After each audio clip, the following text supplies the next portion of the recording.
tudo bem? Hoje vamos conversar um pouquinho sobre doenças crônicas. Então, muitos pacientes, isso é progressivo, ou seja, vai acontecer com muito mais frequência, muito mais cedo, né? E por conta do envelhecimento populacional, as questões das doenças crônicas. Então, doenças crônicas são doenças que a gente não tem um tratamento para reverter a doença, ela vai durar toda a vida, tem sequelas, a gente precisa cuidar, mas com cuidado, com o tratamento, com as orientações, né, os cuidados dos hábitos de vida, a gente consegue melhorar muito e diminuir as sequelas do futuro, né? Então, as mais conhecidas que a gente tem são as doenças relacionadas à pressão alta, diabetes e colesterol, né? Aí tem cardíaco, tem intestinal, tem várias outras questões, né? Mas, no geral, o que a gente vê nas pesquisas, no dia a dia, essas são as principais, as três principais, os top 3, né? Então, a gente vai falar um pouquinho delas.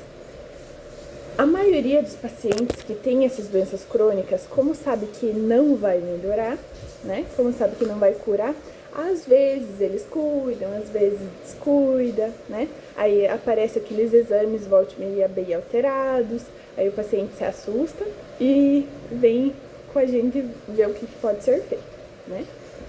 Mas no geral, a gente precisa de um acompanhamento, precisa fazer os exames com certa regularidade, precisa ajustar a medicação, precisa ajustar hábitos de vida, e é sempre aquela conversa, né? Que eu também costumo falar aqui, que é a alimentação, sono e atividade física. É o que o médico sempre em todas as situações vai falar com vocês. Então, quando a gente fala dessas alterações, né, muitas vezes tem histórico familiar.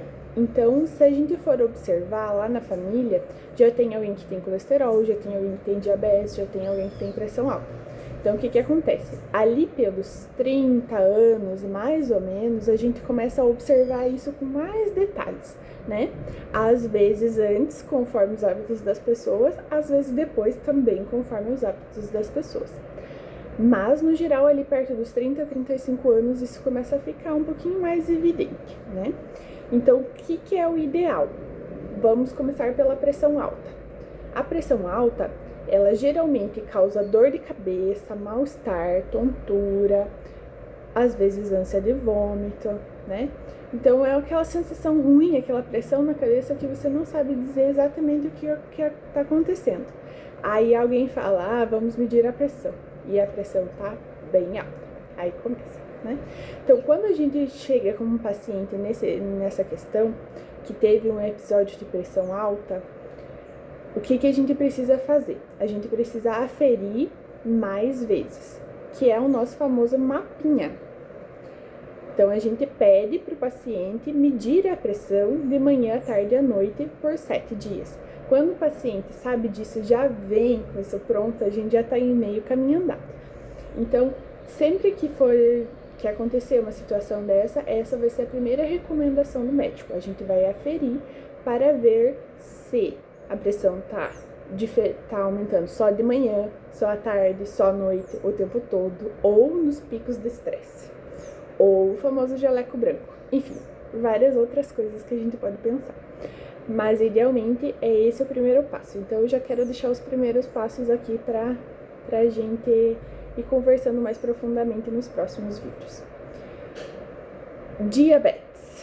Diabetes, geralmente, quando não é na infância, que é o diabetes tipo 1, vem ali também, geralmente pelos seus 40, 50 anos, é um pouquinho mais tarde, mas ela já dá sintomas muito antes, ela já vem muito antes, aquele famoso pré-diabetes, que às vezes a gente acaba passando batido, e ele traz sintomas como muita sede, fazer xixi muitas vezes por dia, aquela vontade, aquela ânsia de doce o tempo todo, né? Às vezes uma sensação de tontura, às vezes um calor, às vezes um mal-estar, né? Então, ela traz aí um resquício de muitos sinais de muito tempo, pelo menos uns 5 a 10 anos antes de aparecer a alteração nos exames. Então, ela já vem trazendo alguns sintomas. Lembrando que em todas essas doenças pode não ter sintomas, tá? A gente pode pegar só nos exames, não tem problema. Mas quando ela vem com sintomas, vem nesse sentido. E às vezes a gente não tem percepção de que esses sintomas aconteceram, né? Então já vem com esse histórico. E daí você vai perguntar o histórico familiar: a avó tem diabetes, a mãe tem diabetes, o pai, enfim. Já tem o histórico familiar positivo, então a gente já junta tudo isso. O que a gente sempre precisa cuidar na questão do diabetes? A alimentação. Primeiro ponto é açúcar e farinha, né? Tudo que vai açúcar e farinha a gente precisa reduzir, não é tirar completamente, é reduzir, né? Que é o primeiro ponto. E hidratação. Na questão do diabetes, a hidratação é extremamente importante, é ela que vai limpar o organismo. Então, sempre aconselhamos questão do açúcar e a farinha na alimentação e muita ingesta hídrica, tá? Do colesterol. O colesterol é o que mais tem aparecido agora por conta do aumento de peso, principalmente e sedentarismo. Então, vem aquela famosa gordurinha no fígado, né?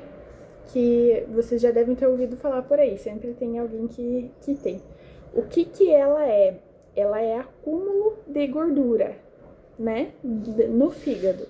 Então, se ela é gordura, e essa gordura não vai se acumular só no fígado, essa gordura vai se acumular na parte abdominal, vai se acumular depois no pulmão, vai se acumular nos músculos.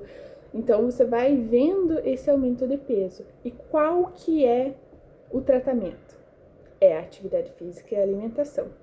Simples. É isso que é o tratamento. Nada mais. Nada mais. Tem medicação para melhorar melhorar o fígado? Tem medicação, mas ela não é tratamento, né? O tratamento é atividade física e alimentação, sempre. Se você for em qualquer médico, que ele vai te falar isso, né? O tratamento é esse. Então, a gente precisa mudar hábitos de vida nessa situação. Resumindo, que eu sempre gosto de deixar no final um resumo, quando a gente pensa nas principais doenças crônicas, que é a pressão alta, diabetes e colesterol, a gente sempre precisa de um acompanhamento, sempre precisa de uma rotina, de revisar os exames, revisar os hábitos de vida, ter aqueles cuidados, né? Criar hábitos de se cuidar, né? Isso é muito importante. Cuidar sim com a medicação, sempre usar a medicação que for orientada pelo médico, sempre aferir, sempre fazer os exames conforme for pedido, né? Mas principalmente todas elas é mudança de hábitos de vida. Cuidados, né? Com relação à alimentação, sono, atividade física.